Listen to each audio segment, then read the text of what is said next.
Martinsville Speedway has been a part of NASCAR's story since the very beginning.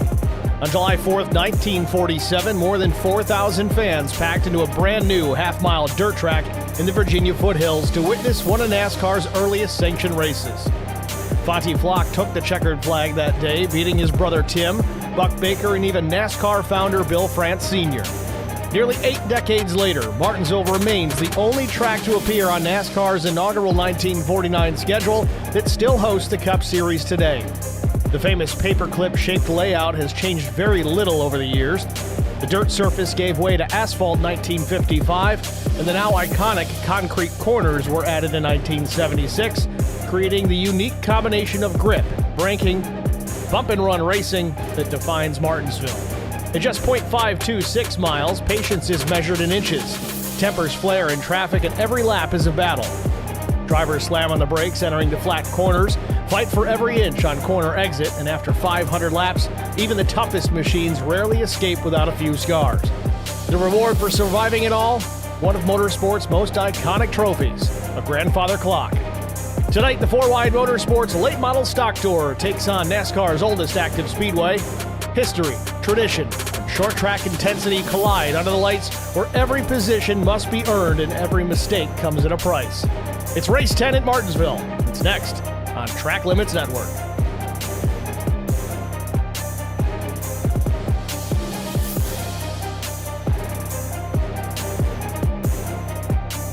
Good evening, everybody. Welcome to the virtual Martinsville Speedway. Practice just about wrapped up here at the Speedway. We'll get into some qualifying, some heat races, consolation, and then a 70-lap feature event here this evening. Let's take a look at the race details tonight. Weather-wise, we're 72 degrees, 79% humidity, cloudy skies, a 7-mile-per-hour breeze, and an 85-degree track temperature. That will likely come down as the sun sets here in Martinsville.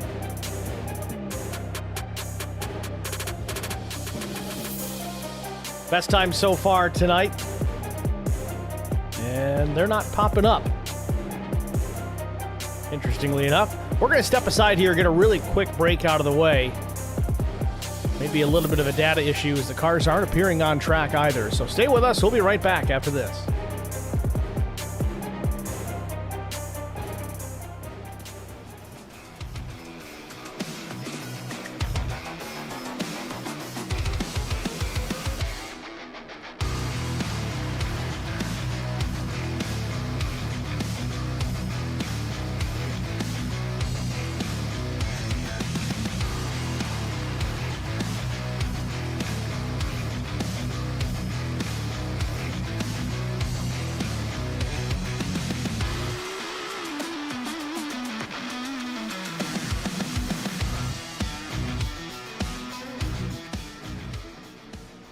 Back at Martinsville Speedway, we're in good shape. About a minute left in this session. Well, we'll get into qualifying here momentarily. The majority of the drivers parked on pit lane. A few drivers making some last-minute laps around Martinsville Speedway.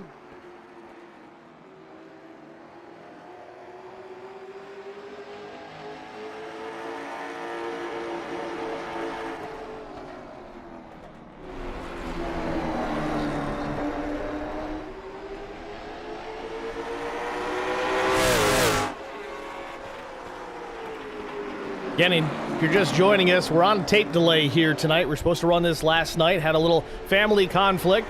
My oldest, can proudly say, graduating from her technical classes in high school. She's got 2 years of welding under her belt as she gets ready to graduate from high school. It's a little bit too late in the evening to run it last night, so we'll run the tape-delayed broadcast tonight. I did not look back to see who starts where, who won the heats, who won the feature, so we're going to call this just like it's live. Already got a couple of stream chatters. We got Jackson West watching TLN while painting cars for tomorrow night. I mean, come on. Of course, Tom Janikowski waving his traditional checkered flag, and it's going to be a doubleheader night here. We're going to go into the IROC Challenge Series this evening. That'll go live tonight, same channel here at Track Limits Network at 9:15 Eastern Time. So it's time for qualifying. We'll see who takes to the speedway first.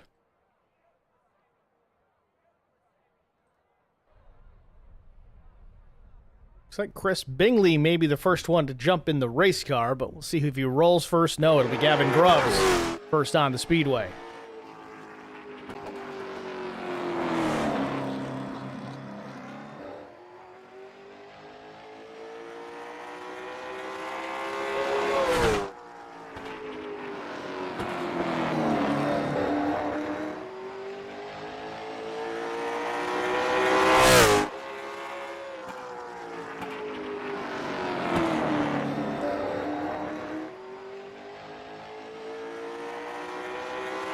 Grubbs across the line, 20.330 provisional pole sitter for the time being. We'll see if he can pick it up here on lap 2.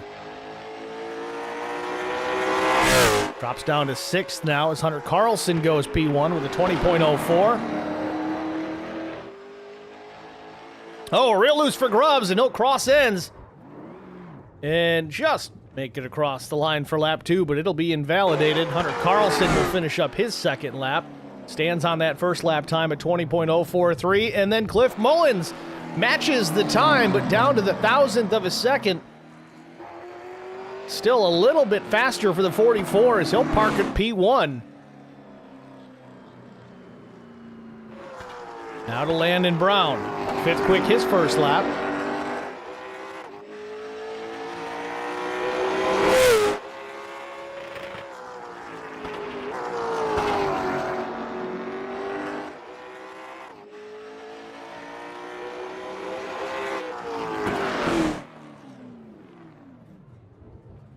Brown wraps it up, 7th quick on the timing and scoring. Now to Jay Berlin.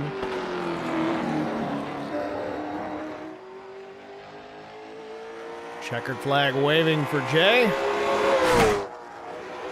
Same for Steve Luttrell. Goes P6, 20.110. Jamie Howell, the number 98 machine, 20th quick first lap, way up the racetrack into the marbles. Not likely to improve here on lap 2.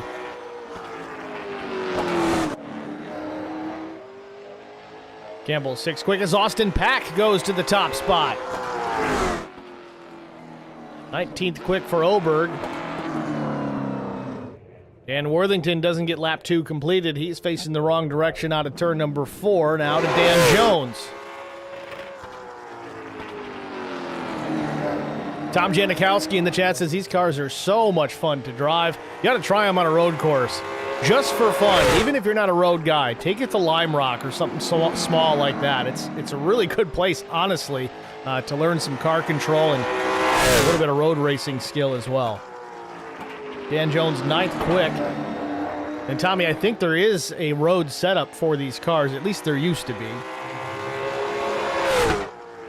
Picks it up on lap 2, the 17 does. Puts him 8th position. Hayden Bloomer now with a minute and a half left. 20.407 at 86 mile an hour average. 25th quick for the number 10. And Scott Shive goes to the 2nd spot. 20.030 for Shive. Just a bit shy of Austin Pack's 29.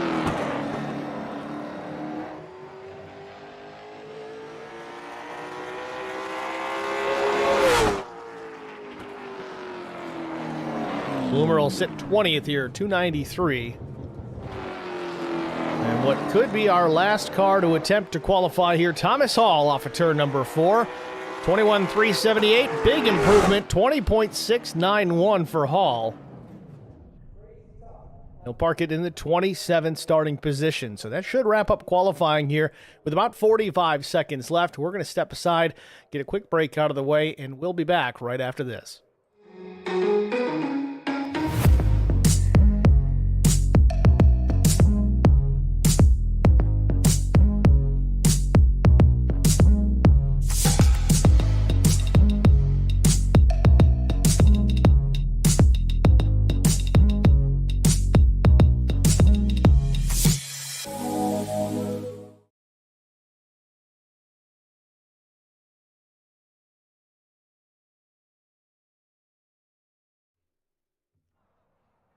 Back at Martinsville Speedway, qualifying complete. It's going to be right time for our heat races. We'll get to those in just a moment. We've got 27 cars to make a 20-car feature here tonight. So we're going to line them up into the heats here in just a moment. I believe we got 10 laps per heat. Then the consi will be 15. It'll be a 9-car field this evening. It's a 12-lap heat tonight, so a little bit longer. That might have to do with the fact it's a replay file, potentially some fireworks at the end of this, so stay tuned for that. So let's see if we can get the starting grid here to work, and it still will not help. So on row 1, it'll be Austin Pack and Hunter Carlson. Row number 2, it'll be Troy Campbell and Dan Worthington. Row 3, Austin Cansdale and Tristan Valdez. In the 4th row, Chris Bingley and Charles Oberg. In the final row, all by himself, Yogi Schlier. Hasn't taken to the grid just yet, so hopefully Yogi can get out there and compete in this first heat. That's your starting grid here for Martinsville. It'll be 12 laps, I believe scheduled for 10. So again, watch out for fireworks. The replay file will distribute the laps completed, not the laps scheduled. So always keep that in mind.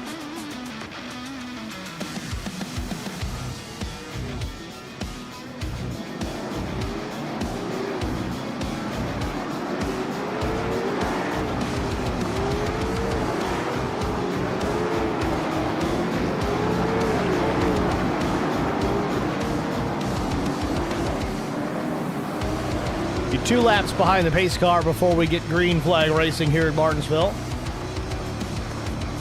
Again, race details in case you missed it. Qualifying already in the books. Heat races starting now to set us up for a 70-lap feature to close out the night here in the FourWide Motorsports Late Model Stock Tour. Race 10 is season number 4. About to get the program underway with heat number 1.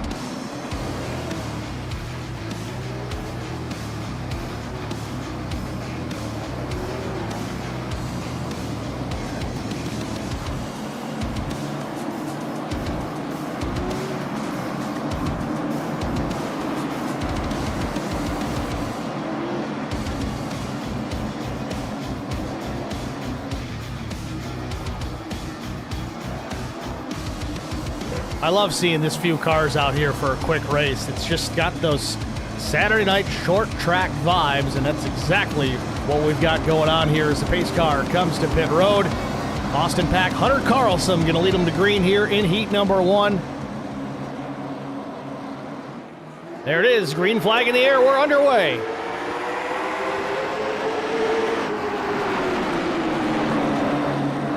Pack with the advantage at the bottom of the racetrack will force a battle for the second spot between Campbell and Carlson. They're still side by side as they roll down into turn 3. Oh, trouble behind. The 33, Austin Cansdale goes around, gets collected at the end of it. Tristan Valdez in this as well. And Yogi Schlier, he did make the grid, but he's probably wishing he hadn't. Some damage on the nose of the 12, and it does not want to turn. So quickly under the caution flag here after just 1 lap.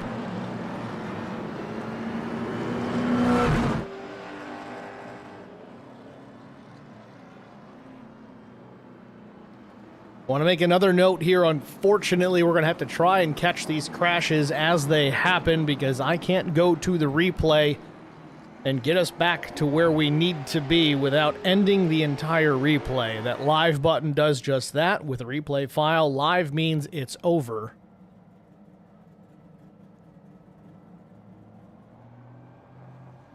Interestingly enough, Valdez still locked down the fastest lap of the race already here, 20.47 seconds.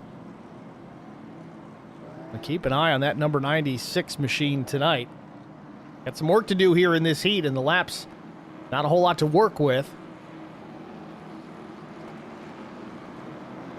Will we get the 1 to go this time across start finish? Now we're going to go 1 more lap behind the iRacing pace car.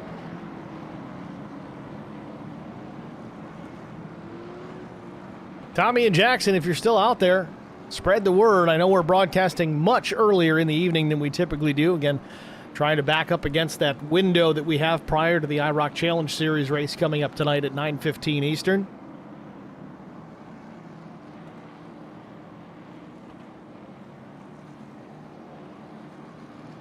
It'll be the last race of the season for IROC. So they'll take an 8-week break before jumping into season 12. That'll open up some live slots here for the Zero X Strategy Series and the Golden Racing League. So those series will finish out their seasons on a live broadcast instead of a tape delay. Certainly looking forward to that.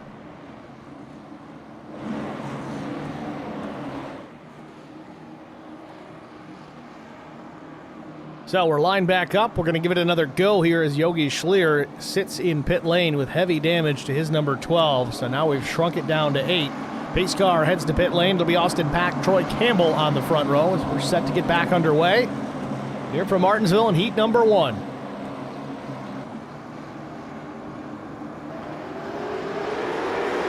Oh, on the restart. Pack gets run over. Campbell is in it as well. And we've had a melee here on the front stretch.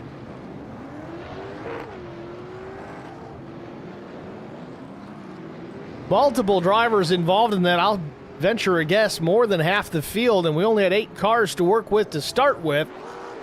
Troy Campbell, he's already in pit lane. Significant damage on the 72.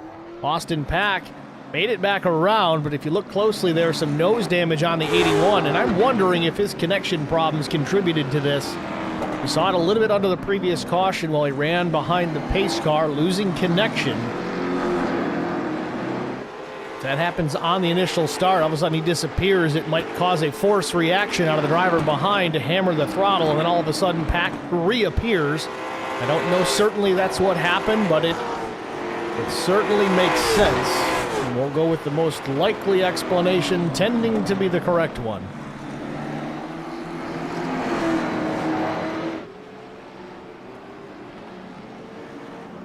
So Oberg, Campbell, and Schlier on pit lane, and here comes Austin Pack. Shame Austin Pack back behind the wheel this week. Had a lightning fast run in qualifying to put in P1. Not likely where he'll start tonight unless he can pull a rabbit out of his hat after this damage repair.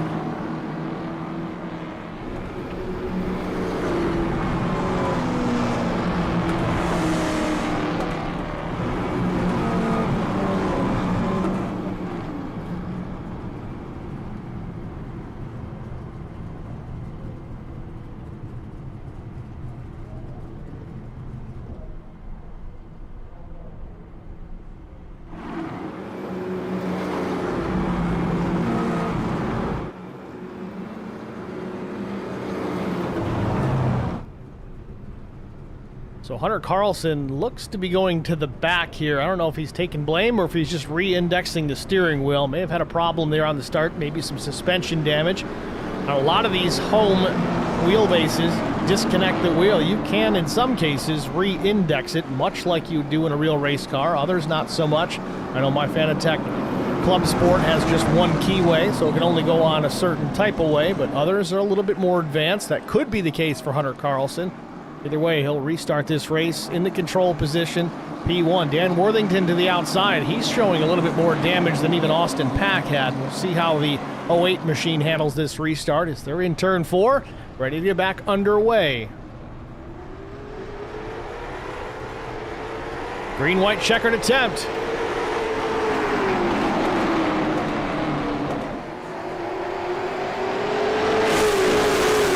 Worthington a little loose there off turn number 2, but hangs on to it.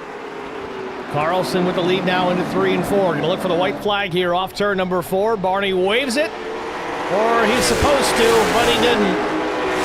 That's okay.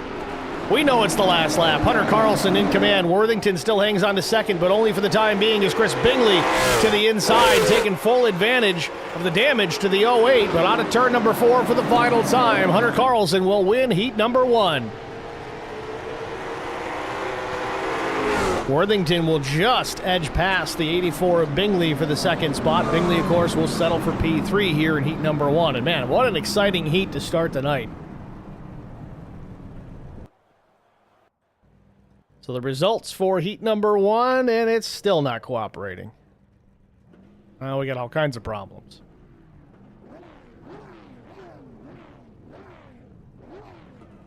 So heat number 2, we'll get to this starting grid. It'll be Scott Shive, Ben Campbell on the front row. Then row 2, Steve Luttrell and Drew King. Row number 3, Wes Wiegand, Jay Berlin. Row number 4 belongs to Hayden Bloomer and Ty Sykes, and once again, the lone soldier in the 5th row, it'll be the 14 of Colton Briner.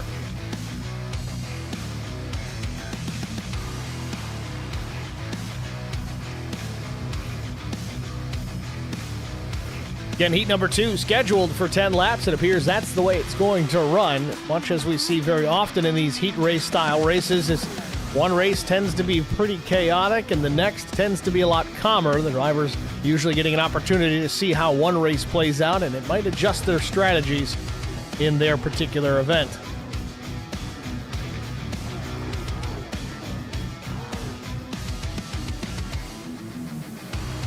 Those of you just joining us here, day late, dollar short maybe. Broadcast tape delay here of the FourWide Motorsports Late Model Stock Tour. We're into heat number 2 here on the night, preparing us for our 70-lap feature.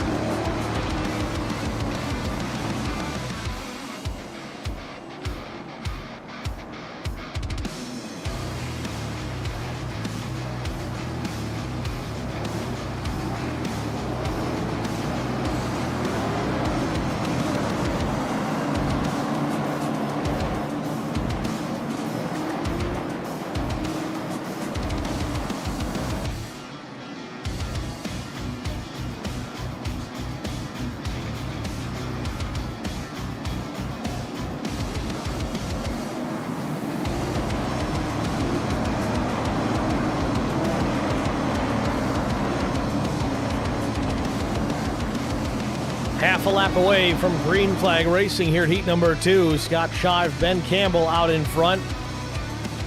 Seen that an awful lot this season.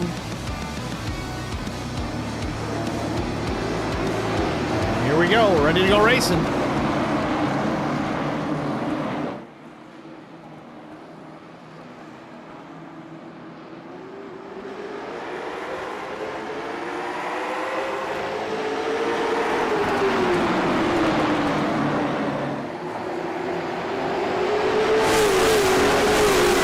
Leads it down the back straightaway. Campbell to third, Steve Luttrell up into the, Campbell to second, Steve Luttrell into the third position. Then it's Wes Wiegand, Hayden Bloomer, the top 5. Lap 1 in the books. Shive comfortable out in front.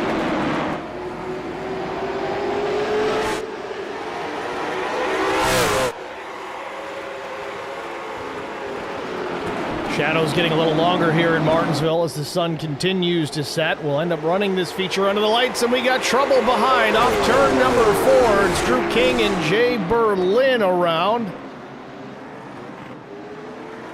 Think we might stay green. No, catch a yellow flag here.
Feel a little anxious to get going here. You see Ben Campbell there trying to keep some heat into the tires, keep the debris scrubbed off.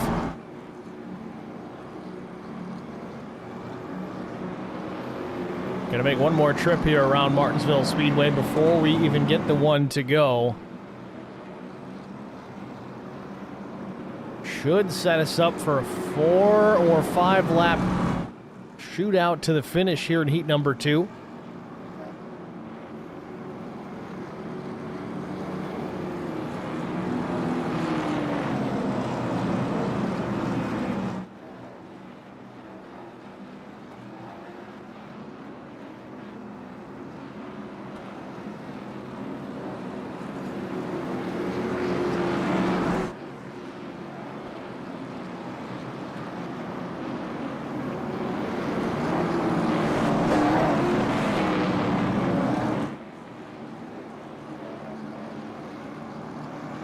So half a lap from green. It'll be a 4-lap run to the finish as long as we stay green to the end of it. We don't get a green-white checkered attempt like we did in our first heat. I think we'll be okay. Space car will head to pit lane. We'll get this one back underway, get it wrapped up, and get set for another. Here we go. Shive and Campbell on the front row. Shive waits and waits and waits and fires off at the last second. Gets going.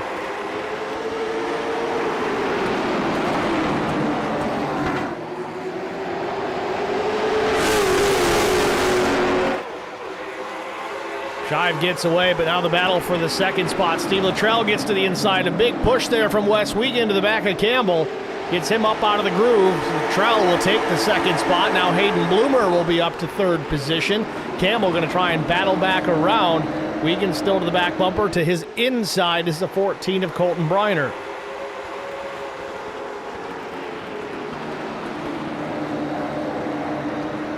Shive a half-second advantage over Steve Luttrell.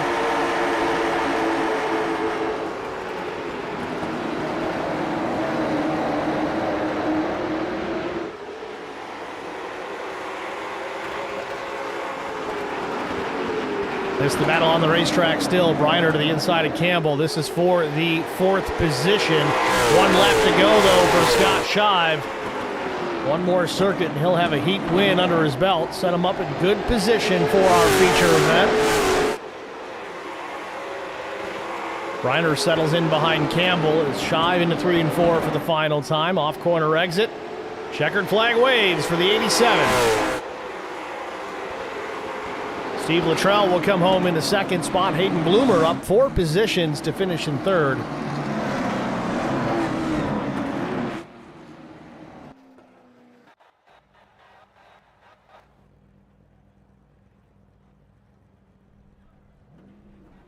So now to heat number 3, another 10-lap event.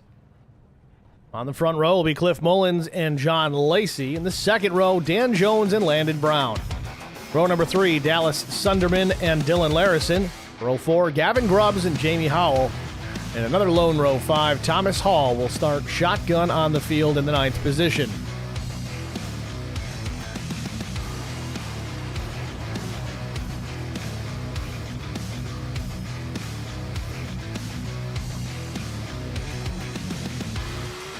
Cliff Mullins in the AC Racing Pontiac. I gotta say, that is a good-looking paint scheme for certain. So loses connection there for a moment. That's okay. We knew we were looking at it. Got a little shy on us.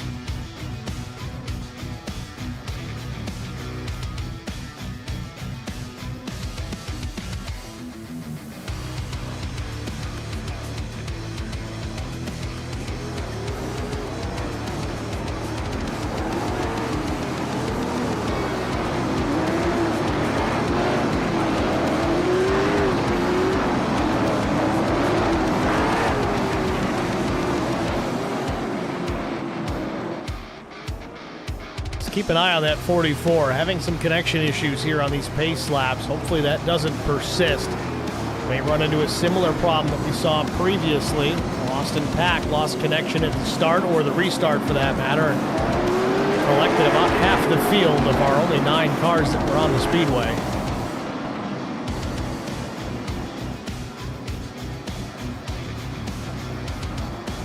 So here we go. Pace car lights are out. Field working the front stretch here. About 3/4 of a lap. We'll be racing the next time by.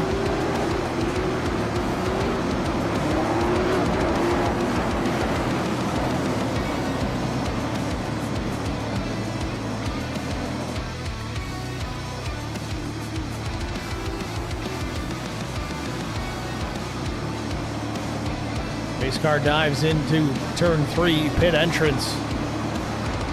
We're ready to go racing.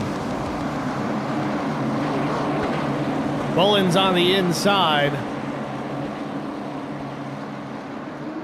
And here we go.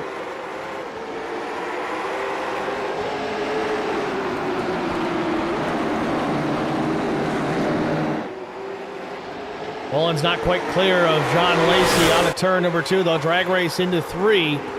Side by side, 2 rows behind them as well for the top 6 positions. Getting clear now. Mullins in trouble behind. Straightens it back out though. Dylan Larison hangs on to the race car. Might have had some help in both aspects, getting it turned and straightening it back out. But now Mullins will continue to lead. He's clear of the 22 with John Lacey. Landon Brown runs third. Dan Jones is fourth.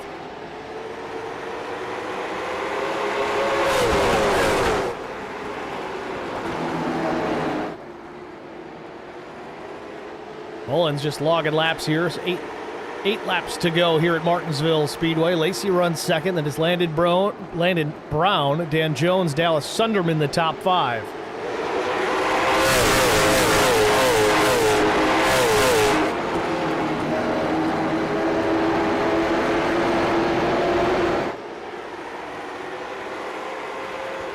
Certainly a much calmer group here in heat number 3. We had a little dust up off of 4, but Larison straightened it out. Kept us under green flag conditions. Fast lap for Mullins now at 20.09 his last time across the stripe, the fastest by half a tenth.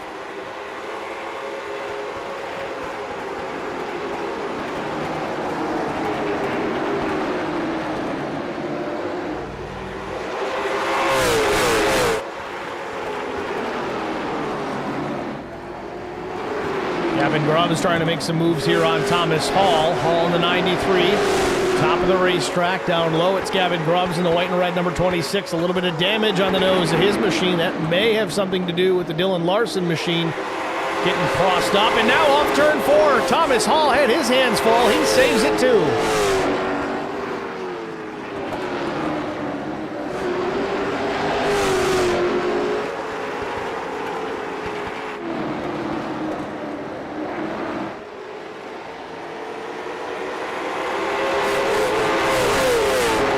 Three more to go here in heat number 3. Cliff Mullins has led them all to this point. Lacey seemed to have something for him for the first lap or so, but now continuing to lose a little bit of ground. Drives it very deep there into turns 3 and 4, but that'll give Mullins the exit speed. Or will it? Lacey closes the gap again, even on exit. So the 44 starting to get run down here by the 21 of John Lacey. A lap and a half to go. Off of turn 4, looking for the white flag here. Final lap in heat number 3.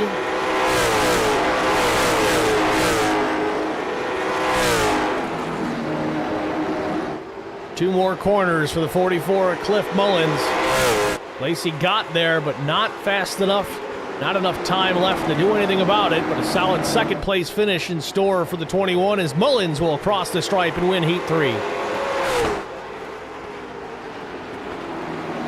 Lacey second, Landon Brown will come home third.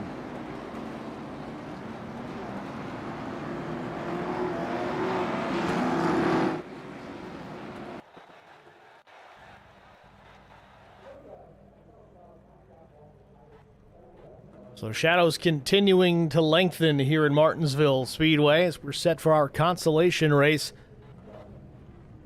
Take a look at the starting grid now. Charles Oberg and Drew King on row number 1. Row 2, it's Gavin Grubbs and Troy Campbell. Row 3, Jay Berlin, Dylan Larison.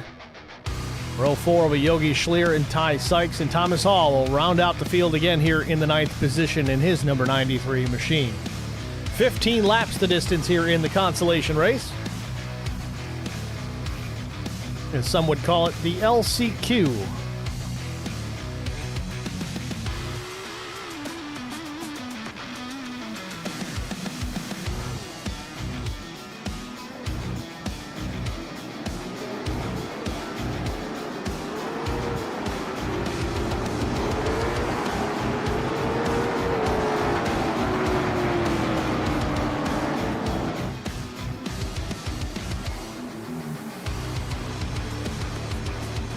We got Pizza Z8H in the chat says, who's a KB fan? I think everybody's a KB fan now.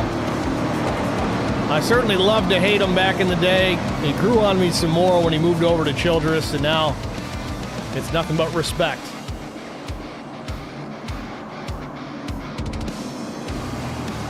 So 1 to go to green here as the pace car lights extinguish themselves. The front row will be 77 Charles Oberg. He'll be in control. To his outside, the 34 Drew King. First couple of rows lined up nice, double file, but we're single file with the rest of the drivers. Not sure the situation there. It does appear Troy Campbell and Ty Sykes will not take the green flag here in this consi. Pace car to pit lane, ready to get things underway here at Martinsville in our final heat race, our consolation race here tonight. 15 laps to settle it. See who makes this feature race. 70 laps the distance in the feature as the green flag waves here in the consi.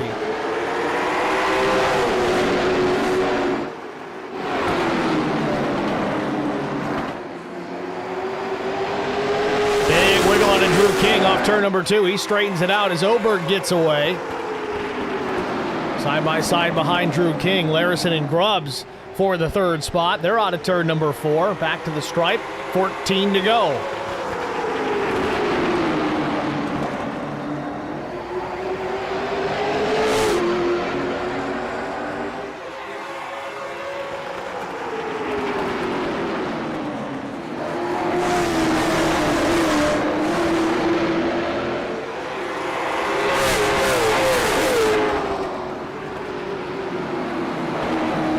Yogi Schlier in pit lane here. Not sure of the situation. Maybe he just started late, but he will roll off the pit lane and head out onto the speedway, albeit off speed and a lap down. Leaders out of turn 4.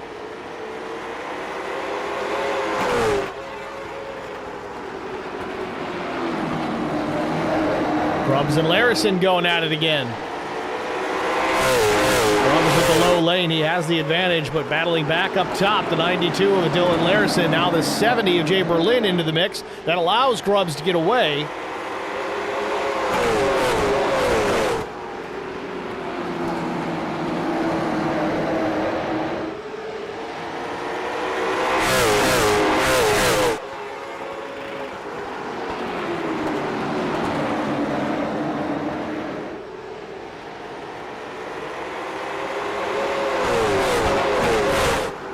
Ten laps to go. Oberg unchallenged for the time being, but Drew King not letting him get too far out of his sights. About 3.5 tenths, a little bit less as they roll into turn 3. King drives it way deep, tucks it to the back bumper of the 77. Now they're off of 4, 9 to go. Oberg's definitely getting a better exit, but Drew is really driving it in deep to corner entry.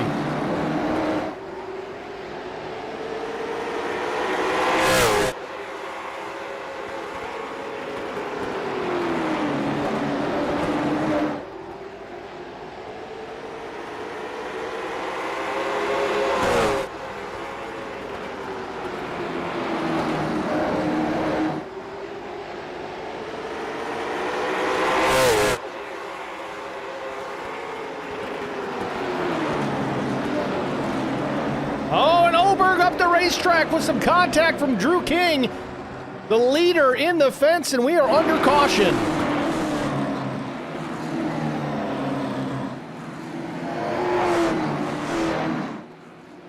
So some dramatics here in the LCQ, potentially some contact between Drew King, our new leader, and Charles Oberg, our then leader.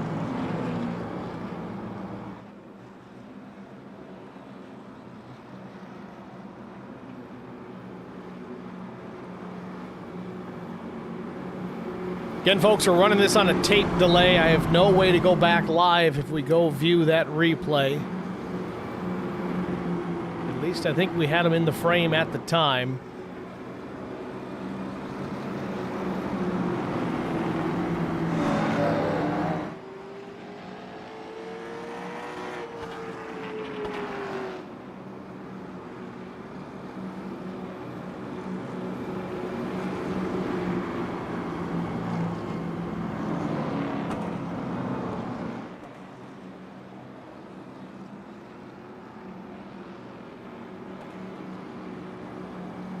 Two Extreme 372, not sure who that is, but says, what a joke, they were both in.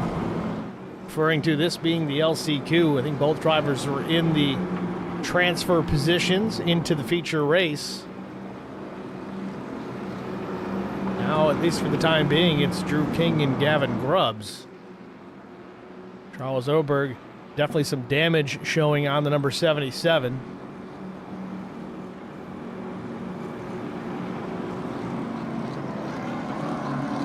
He had some pace. We'll see if he can battle back here. Again, the lap's winding down in this consolation race.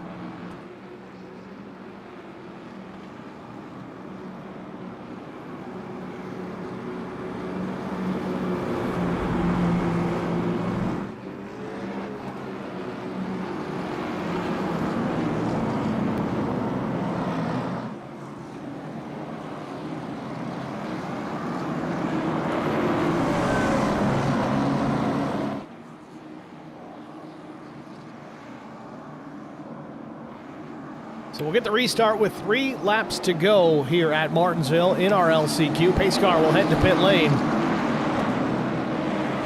Drew King, Gavin Grubbs on the front row. Keep an eye on the 26.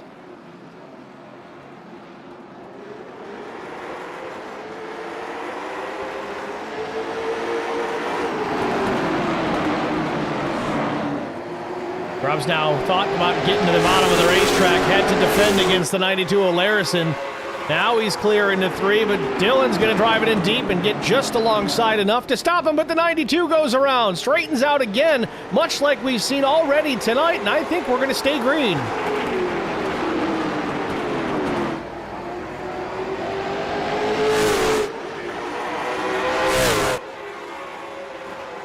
Less than 2 to go now. Drew King and Grubbs 1 and 2 in the transfer spots. Off turn number 4, it'll be the final lap here from Martinsville.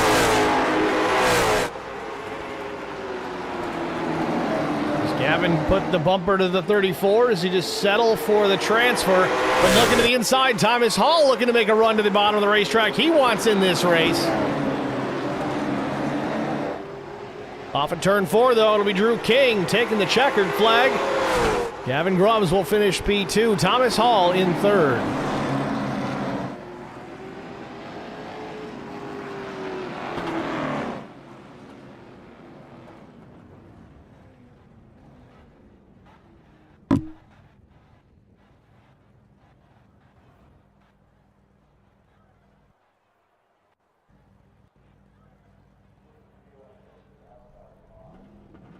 Well, after 3 heat races and an LCQ, it is time to get to our starting grid for our feature event, Race 10 of the FourWide Motorsports Late Model Stock Tour. Let's take a look at it.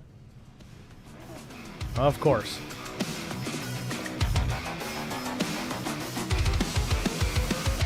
I don't know what it is, folks. It just doesn't want to cooperate. There we go. All right, front row, it'll be the 32, the Golden Chef Speed Shop machine of Hunter Carlson, flanked by the 87 of Scott Shive. Row 2, it's Cliff Mullins and Dan Worthington. Some fast guys there in that top 4.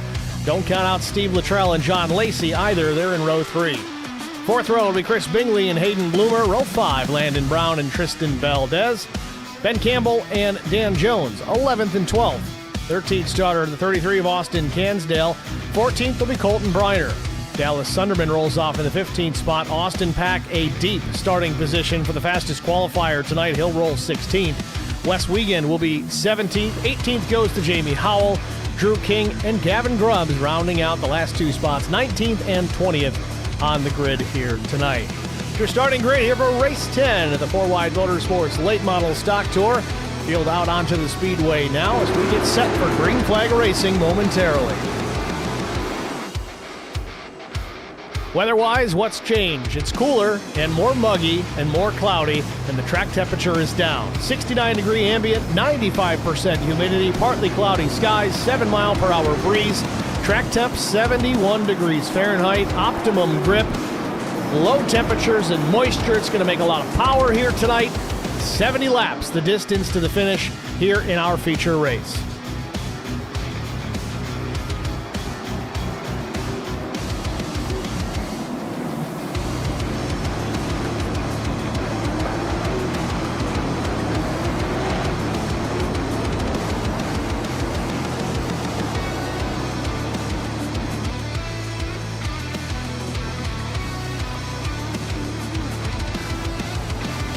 Field into turn 3. The pace car pulls off as we set the field to get ready to go racing here from Martinsville Speedway. Carlson and Shive on the front row. Here we go.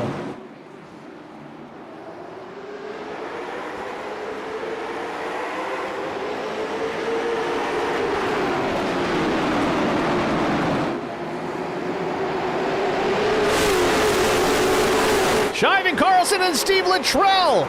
Steve Luttrell facing the wrong way on the back straightaway, and it's going to collect multiple drivers. The 22 is in this. Colton Briner is in it. The number 98 of Jamie Howell gets collected. Drew King there as well. We got more problems ahead of these guys. They're trying to get unhooked. Gavin Grubbs. Man, oh man, not what you want to see to start off the feature event. Cansdale and Jones will already be coming to pit lane for some repairs. Damage clearly visible on the Cansdale machine. Missed the pit box, I think. Dan Jones heavily damaged as well, so he's going to put it up on the jack, maybe change some tires as well as work on some of that damage, but not how you wanted to start this thing off.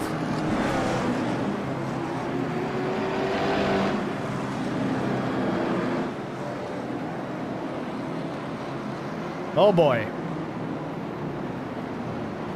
More takers on pit lane. John Lacey, Jamie Howell. Of course, Colton Briner.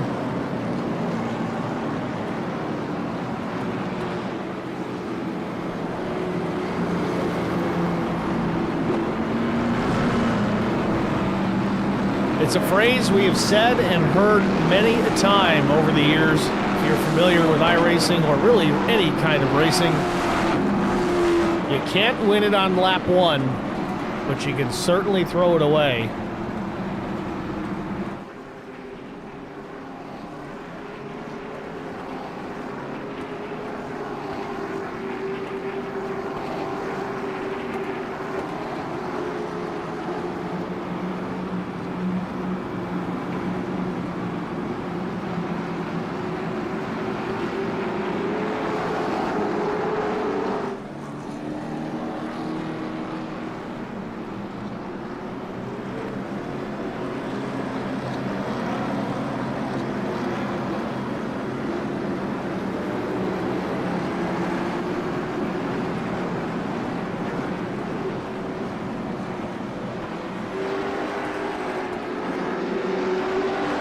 Pace car lights are out. We're still trying to get some drivers caught up to the tail end of the field, but we're not waiting. Pace car will come to pit lane. It'll be Shive and Carlson on the front row.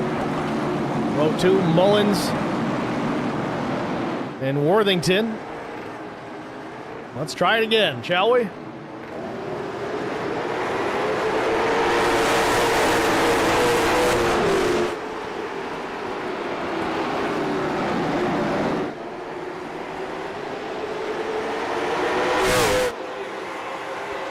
Shive comfortably in the lead now, 3.5 tenths back to Hunter Carlson. Then it's Mullins third. Bingley and Worthington battling it out for the fourth position.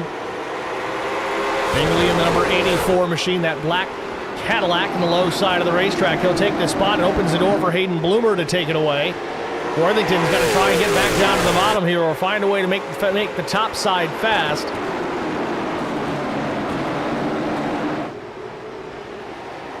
Back to start finish, 8 laps on the board. Drivers trying to settle into a rhythm here at Martinsville. Landon Brown now battling with Tristan Valdez. Austin Pack in the mix there. He's up 9 positions already. We knew the 81 was going to be fast, had a blistering lap in qualifying, and everything went down the toilet in his heat race. Got run over at the restart, and I don't know if that was connection related or not, but the results done the same. They don't change at all. Pack had to start deep in the field here tonight. Back in 16th of 20 cars to start this feature.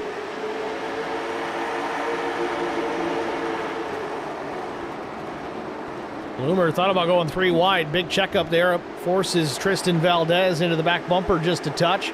Everybody drives away cleanly. Bloomer way up the racetrack. They'll go 3 wide for a moment here out of turn 4. Valdez up the middle. He'll take the spot, so move the 96 to the 8th position.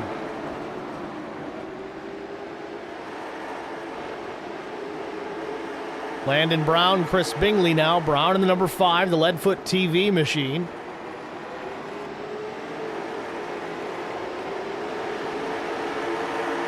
Pack now to the 7th position. Connection issues still plaguing the 81. Just got to be careful around that car.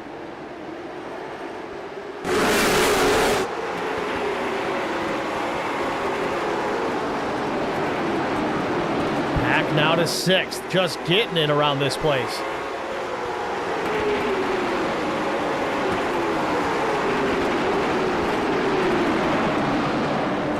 Ben Campbell had a moment.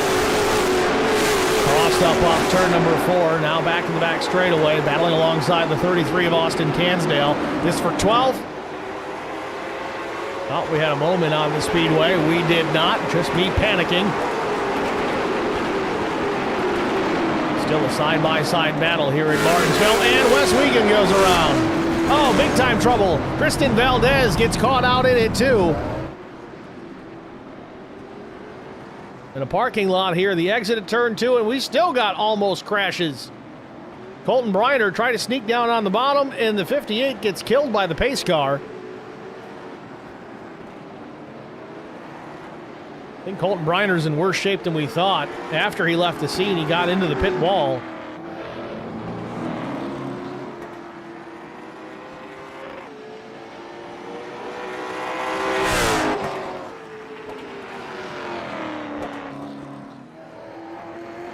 Cansdale will come back to pit lane, trying to effect some more repairs on the Ride the Dente Chevrolet.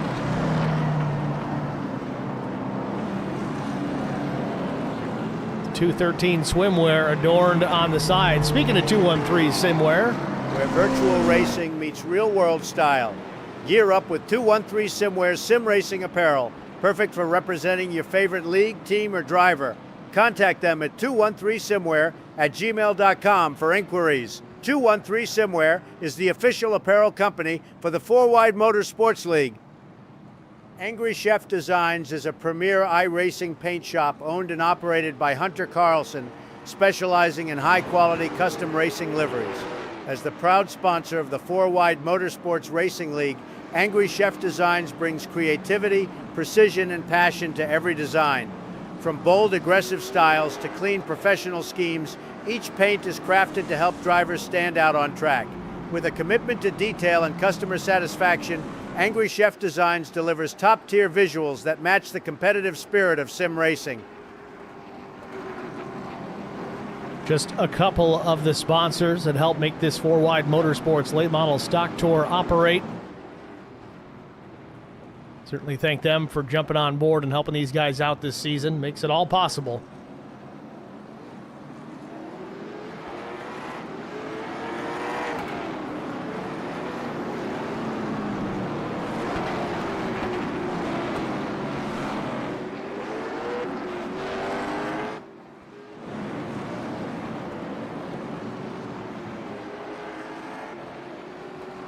Front row once again will be Scott Shive and Hunter Carlson. Shive seemed to have the 32's number on the short run. We'll see if we get a longer run in as the pace car will head to pit lane. Be lap 19 when we take the green flag again. Field off at turn number 4.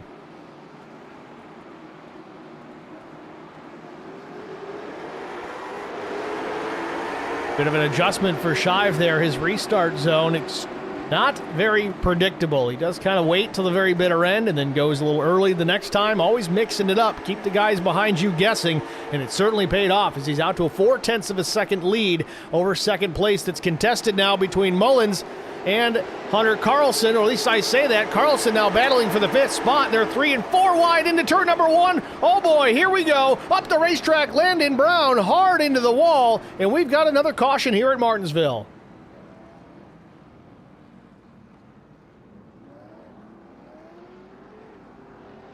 Surprisingly, though, both drivers will be able to leave the scene on their own power, but the nose on the 5 pushed over a little further than I think you wanted. He'll come to pit lane here, the attention to his crew, see what kind of repairs they can make to the Leadfoot TV number 5 Chevrolet. Landed with the Eastern Technical Design on board as well, another sponsor in this series. Eastern Technical Design, Inc. provides design and drafting services for commercial, industrial, and residential construction. Services include architectural renderings, preliminary plan design, as well as final construction drawings. Construction drawings include all necessary structural, building, plumbing, mechanical, and electrical plans as required to produce a finished building and/or structure. This company is owned by Tracy Brown, the producer of our FWM network. If you're in the eastern region of North Carolina, look ETD up for any of your drafting needs.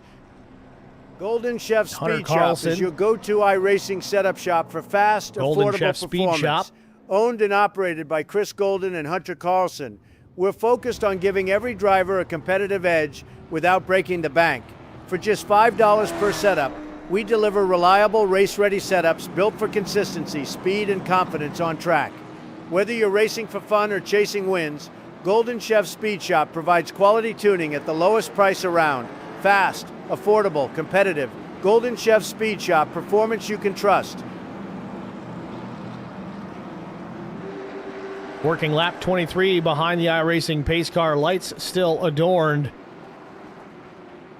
Should get the one to go this time across start finish. At least that's the general consensus here.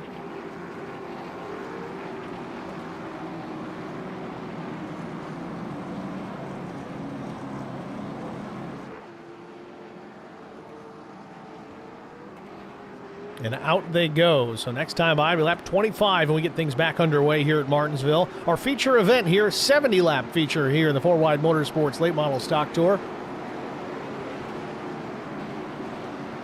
But row has changed up a bit. Now it'll be Scott Shive and Cliff Mullins. These guys both hot shoes out there. We'll see what kind of battle we get to see out of the 87 and the 44. Shive in the red and white number 87. Mullins to the outside and the black and blue number 44. Pace car is in.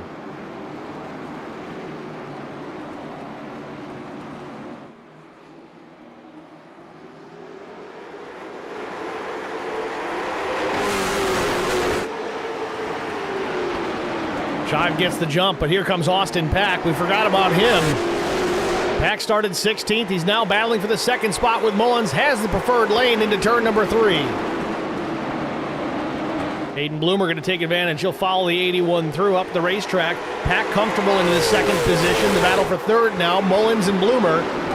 Bloomer, the number 10, the white machine on the bottom of the racetrack. Mullins continuing to shed some ground. Finally gets settled in behind. Chris Bingley now knocking on the back door of the 44.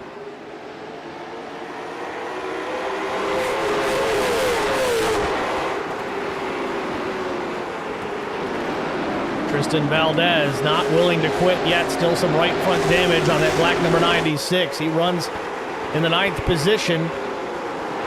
Oh, and some contact as Worthington gets clipped. He'll go around. Campbell gets in it. Wes Wiegand as well. Other drivers, Landon Brown's going to get trapped on the top of the racetrack. I don't think he hit anybody, but caution is out for the third time tonight.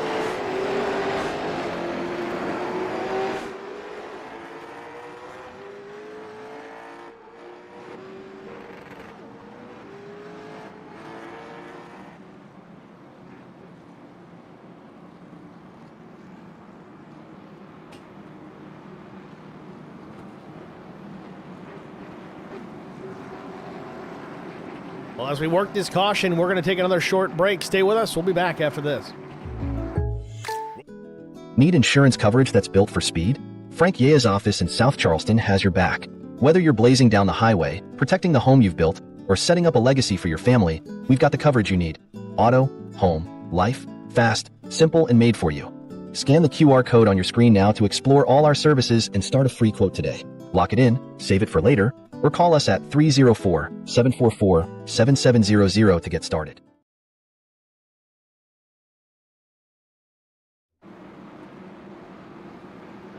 Back in Martinsville, working caution number 3. Shive and Pack now on the front row.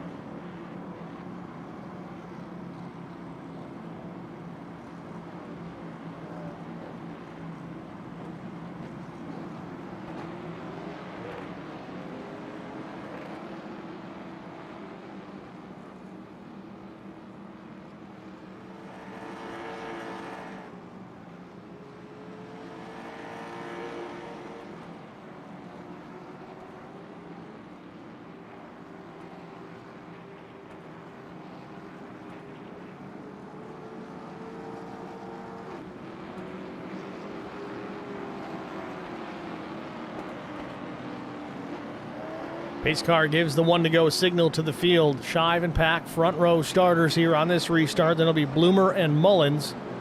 Bloomer in the white number 10, Mullins up top. Behind him, got the 84 Chris Bingley and a 26 machine of Gavin Grubbs. Tristan Valdez lurking there 7th, Wes Wiegand 8th. Steve Luttrell, Ben Campbell 9th and 10th. That's the top half of the field here as they work into turn 3. The pace car pulls off. We're ready for another restart. Will Shive get the jump over Austin Pack? He's going to need it here. The 81 has been lightning fast cutting through this field.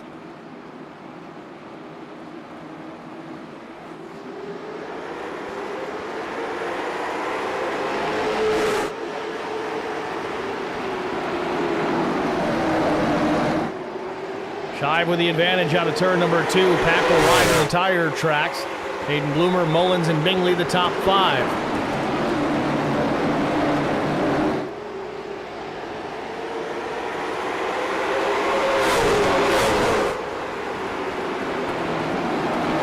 Driving it deep into corner entry here. Sticks and O's alongside Hayden Bloomer. Meanwhile, Scott Shive continues to lead, but not by much. It's about a quarter second to the 81 of Austin Pack, and both drivers starting to check out from the rest of the field. Lap 34 on the board.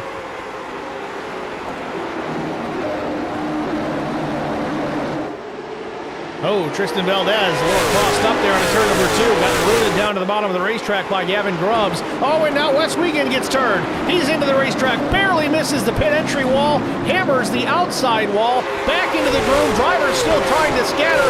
Now Austin Cansdale goes around again.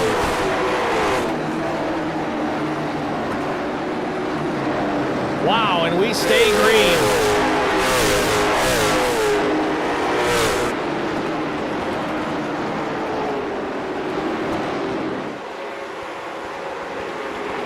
Shive continuing to log laps here as we're just past halfway here at Martinsville Speedway.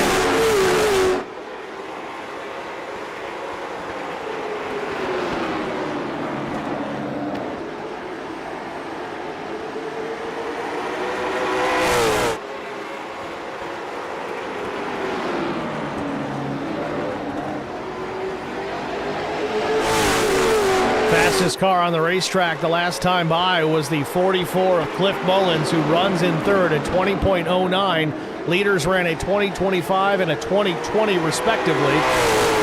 This time by, Mullins fastest again, 20.11 out of the 44. He's really on the charge here, has closed the gap to the top 2.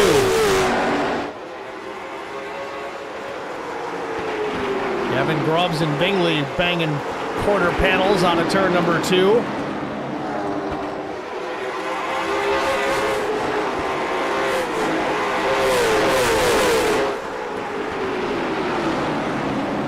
Way up the racetrack, and this 26 gets turned in traffic, and contact with Hunter Carlson. Landon Brown gets the right front driven into, and Wiegand coming in way late, drilling the 26 in the driver's door.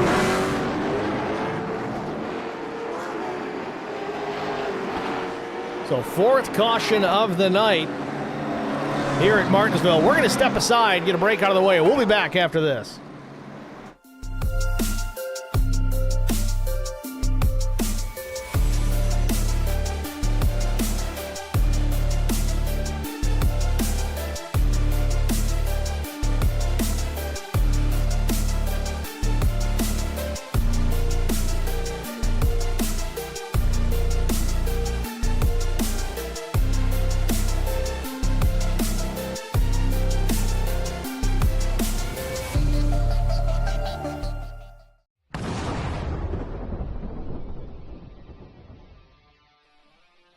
Spartan Transportation and Spartan Logistic Management is your one source for all your shipping needs.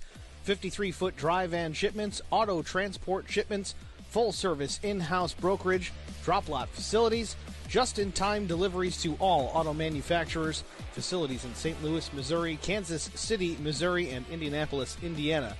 Spartan Logistics, LLC, proud sponsor of the IROC Series, Kyle Steffens UMP Modified and Silver Crown Driver, and Gordy Gundaker, World of Outlaws Late Model. Visit us at spartan-logistics.net or find us on Facebook.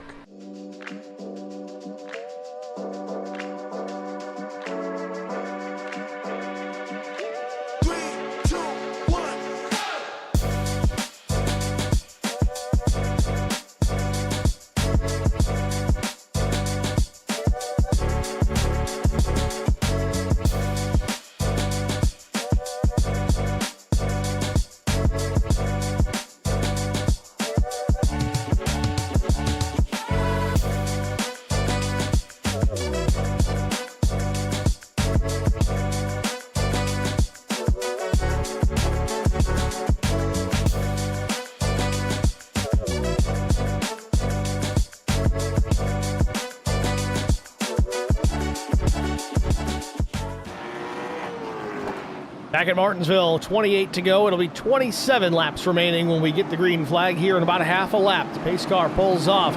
It's Shive and Pack. Austin will have another opportunity here to the outside in that white and black number 81 machine. Here we go. Green flag about to be dropped. Shive fires off.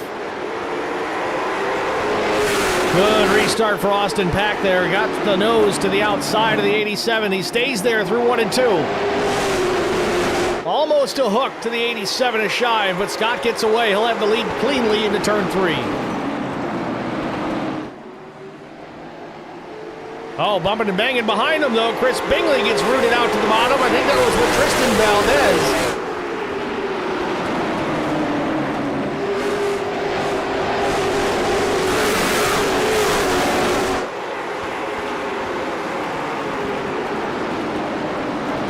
I hate to say it, but as aggressive as we've seen the 96 here tonight, he still looks fast as he runs in that 5th position. Started mid-pack here tonight.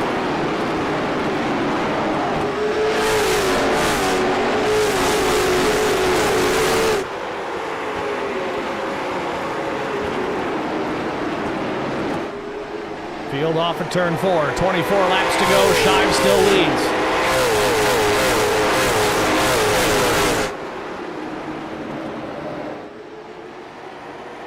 Top 3 starting to break away now from Hayden Bloomer and Tristan Valdez. Does anybody have anything for these top 3 drivers here? Does anybody have anything for Scott Shive, let alone the top 3? He has been fast all night long. Put it outside front row after his heat races tonight. The fastest qualifier, though, on his back bumper. That's Austin Pack. Pole time in qualifying. A terrible heat race for the 81. Had to work his way up through the field. Back in 16th. Where he started, now runs second with 22 laps to go.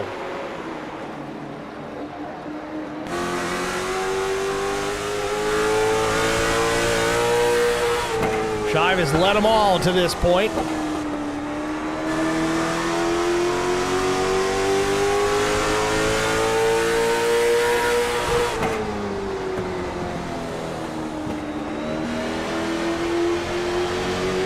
Austin Pack very smooth right now in that 2nd position.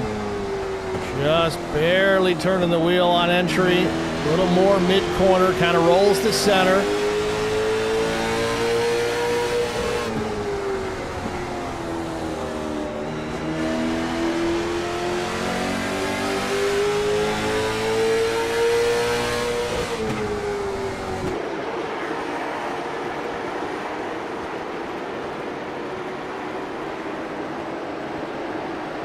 To go for Scott Shive. Top 5 drivers yet to see pit lane here tonight. Same story for Chris Bingley and Drew King. A lot of other drivers have been to pit lane, though, but likely to straighten out some fenders and body panels. This likely could be a race with no pit stops for our leaders.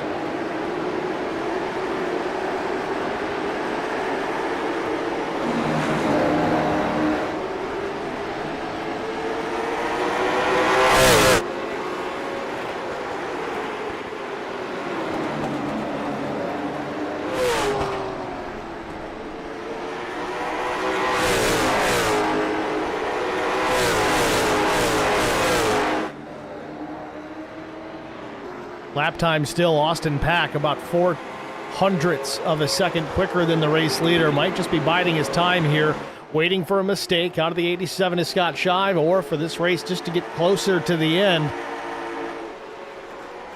More connection issues for Pack.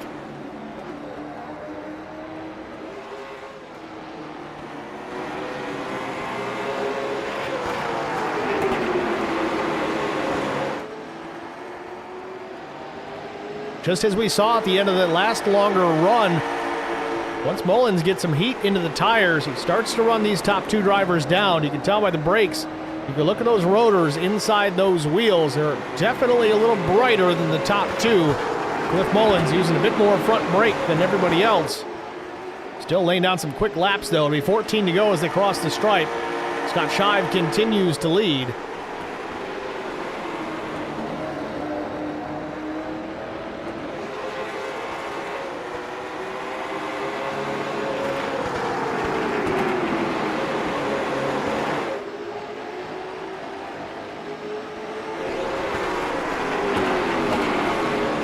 Bloomer still running fourth. Tristan Valdez stalking the 10.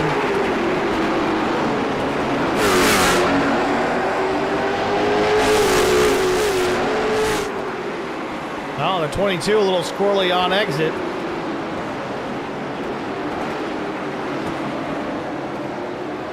Now the 22 on the racetrack is actually the 21 in the timing and scoring. That's John Lacey.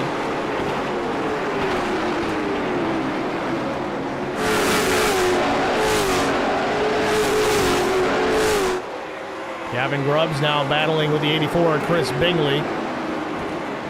Grubbs is clear. Now Bingley gets shot up the racetrack by the 14 of Colton Briner.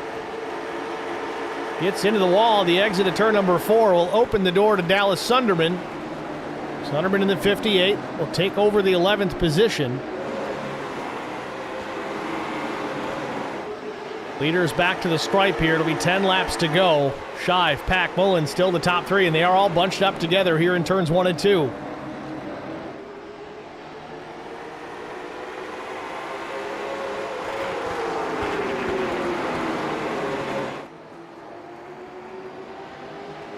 Pack with a real wide exit compared to Scott Shive. I don't know if it was by design. It didn't seem to help or hurt.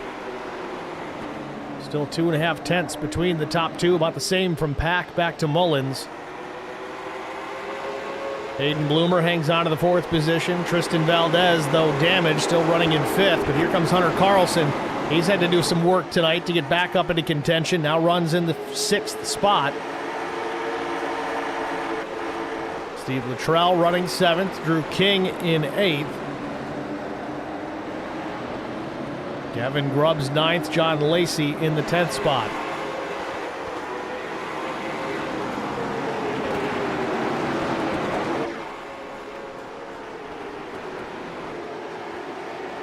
Grubbs clearing some lap traffic. Got around Worthington, who's well off the pace. And the 88 of Wes Wiegand.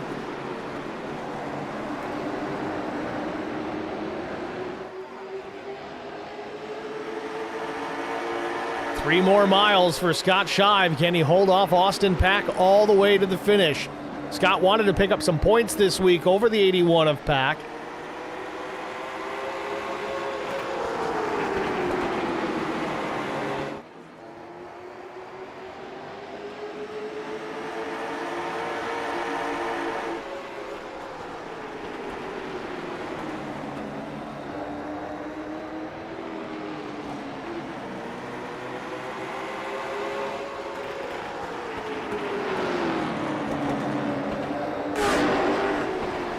Lap time stabilizing between the top 3. They're all separated by 1,000th of a second the previous lap, and very close this time. We're talking maybe a couple hundredths from 1st to 3rd.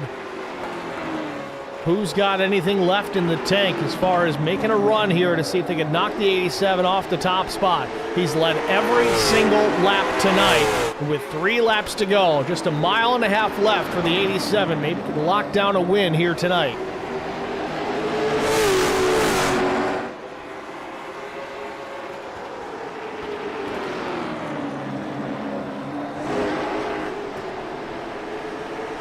It'll be 2 laps to go.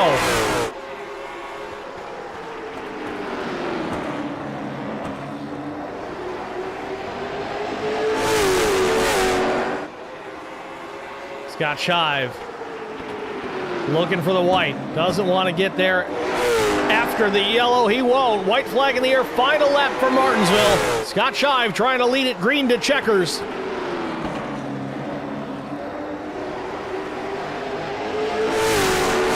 Down the back straightaway for the final time. A car length between himself and Austin Pack. Austin drives it in deep, can't get close enough. And out of turn number 4, Scott Shive's going to win it at Martinsville. Pack will come home in P2. Cliff Mullins will settle for the 3rd spot. But man, he was the fastest car on the racetrack there in the closing laps.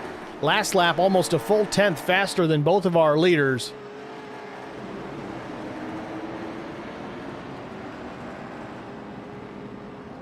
Says he led 69. I think he led them all, though, so maybe just a computation error within the service.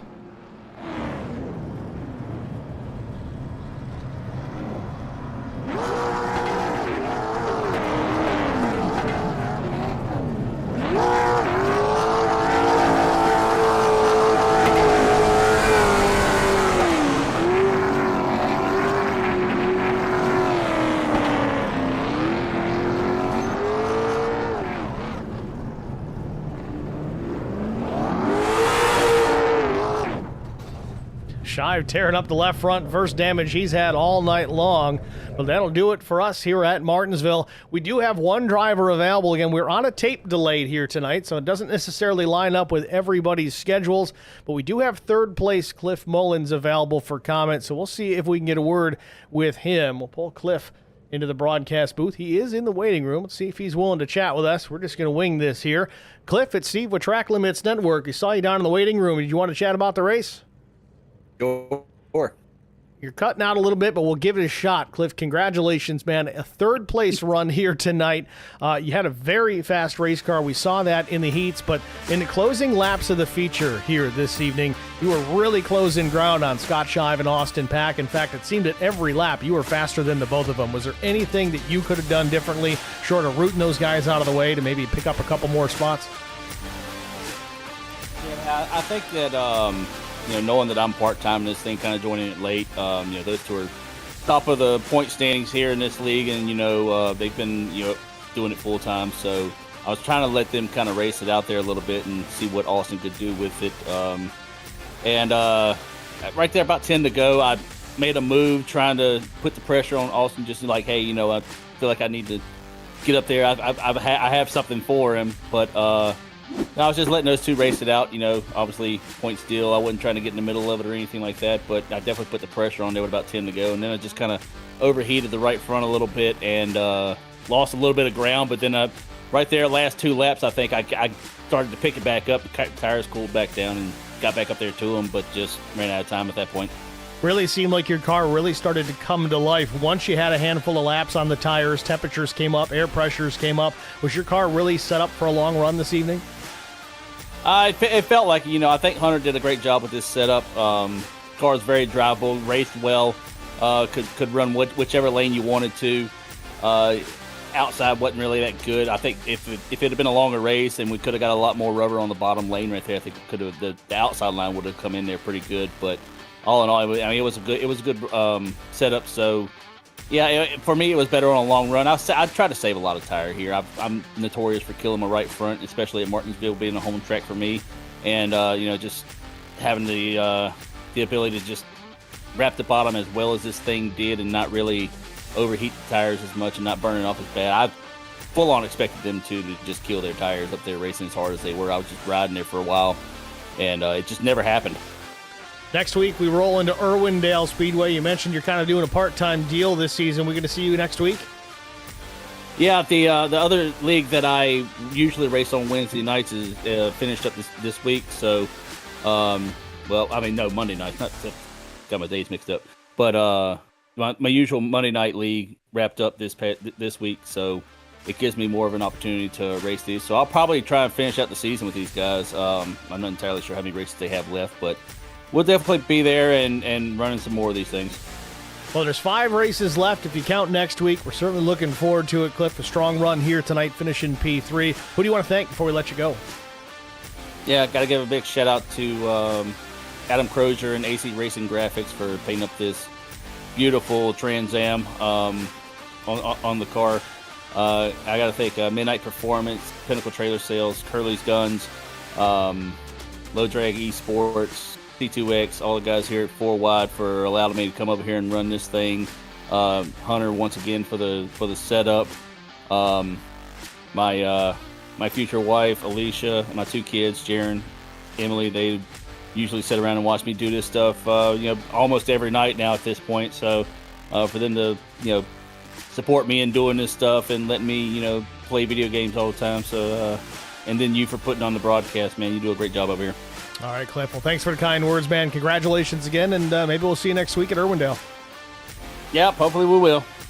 Cliff Mullins, third place here at Martinsville Speedway here tonight. Again, we don't have Scott Shive or Austin Pack. Always good to have those guys up in the broadcast booth, but we'll be live again next week, so we'll hopefully have an opportunity to discuss then. But thank you guys all for tuning in here this evening. A decent race here at Martinsville tonight. It was absolutely a fun one. We obviously had some chaos out there, but it's Martinsville. That's kind of what we've come to expect about the paperclip. Tune in next week. We're here at Irwindale Speedway for FourWide Motorsports here at Track Limits Network. And if you're bored tonight, we got more racing still to come. We're going to be live 9:15 p.m. in the East, the IROC Challenge Series Championship race from Homestead Miami Speedway. The Fast Laps 175 coming up here in just an hour or so. I can't do the math. About 2 hours or so. Either way, thank you guys for tuning in this evening. Wayne, thanks for letting us delay this one here tonight. We had some family obligations last night, but glad we got it taken care of, and we'll see you guys at the next one. Thanks for watching, everybody. Have a good night.